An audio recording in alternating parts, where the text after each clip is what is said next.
कमरला चका के कहे मारो हखी जहान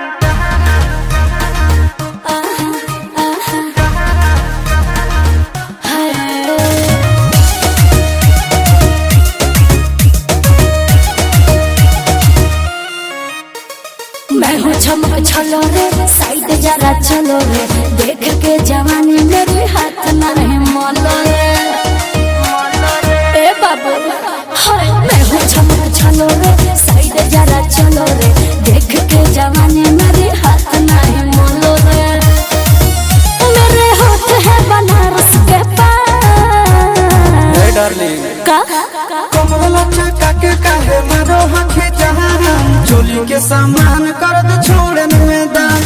कमरला चका के कहे मारो हखी जहान चोली के सामान कर दे छोड़न में दान पागल पागल पागल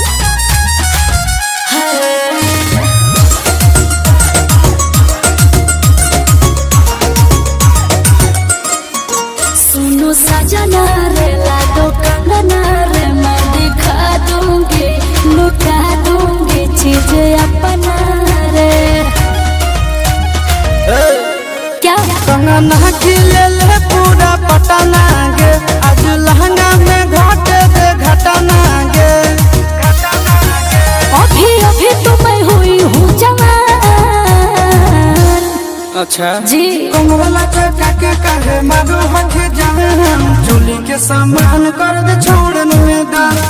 कमरला चका के कहे मारो हखी जहान चोली के सामान कर दे छोड़न में दान झुमका लगाऊंगी ऐसे के झुमका पे झारखंड हिला दूंगी